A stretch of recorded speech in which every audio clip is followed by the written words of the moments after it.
কাল সন্ধেবেলা চলে গেলাম মিষ্টির দোকানে গুড়ের রসগোল্লা কিনতে, কেননা রাত্রিবেলা ছিল আমাদের পিকনিক। মানে আগের ব্লগটা যদি তোমরা দেখে থাকো, সেখানে বলেছিলাম যে সন্ধেবেলা আমার একটা ফ্রেন্ডের বাড়িতে পিকনিক আছে, সেটারই প্রস্তুতি আর কি।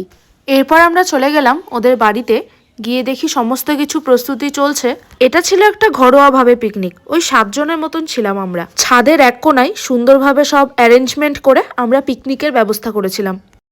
জেঠিমা এদিকে পেঁয়াজ কাটছিল। আমাদের মেনুটা খুব সিম্পল, ফ্রাইড রাইস, মাটন, 2টো করে থালা পাঁপড় আর গুড়ের রসগোল্লা, এই তো ব্যাস। বৌদি নিচে থেকে আদা আর রসুনের পেস্ট করে নিয়ে চলে এলো। আর এটা হলো আমাদের রাঁধুনির ডায়েরি, সমস্ত প্রসেস লেখা আছে কিভাবে রান্না করতে হবে, কারণ সে করবে মাটন কোরমা। এর আগে চিকেন কোরমা করেছে, মাটন কোরমা করেনি, তাই লিখে রেখেছে নিজের সুবিধার জন্য। এবার আমরা মাটনটাকে ম্যারিনেট করতে দিয়ে দিলাম, 2 ঘন্টার মতন রেখে দিলাম।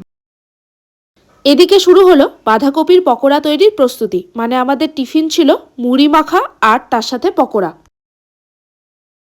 মাটনের গামলা থেকে এক পিস তুলে নিয়ে গুড্ডু বলল শিক কাবাব করার ট্রাই করবে। এটাও আমরা কোনোদিন করিনি, তাই ভাবলাম এক পিস নষ্ট হলে হবে, ট্রাই করা যেতেই পারে। এই একখান কালো পোড়ার মতন দেখতে হয়েছিল, যাই হোক খুব একটা ভালো লাগেনি, একটু পুড়ে গেছিল আর কি।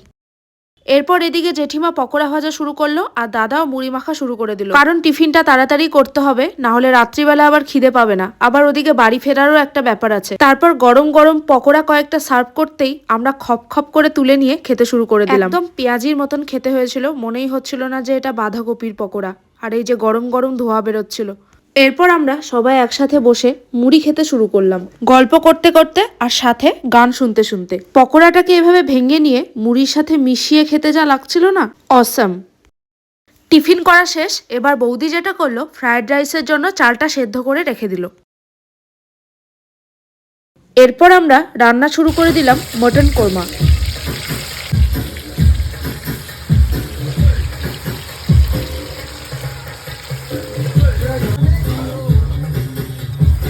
এরপর বেরেস্তার পেস্টটা দিয়ে দেওয়া হলো আর খানিকক্ষণ রেখে দেওয়া হলো সেদ্ধর জন্য।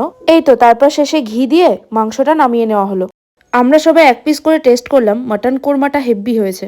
এরপর বৌদি ফ্রাইড রাইস রান্না শুরু করে দিল। তখন রাত 9:30টার মতন হবে। সব ঠিকঠাক টাইম মতোই আমাদের রান্না কমপ্লিট হয়ে গিয়েছিল।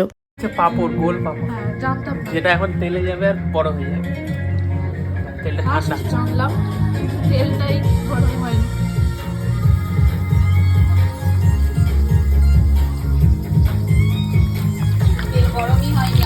এরপর বৌদি আর গুড্ডু মিলে ঝটপট সব পাঁপড়গুলো ভেজে নিল আর তারপর আমরা খেতে বসে পড়লাম। তখন রাত ওই 10:15 10:30টার মতন হবে।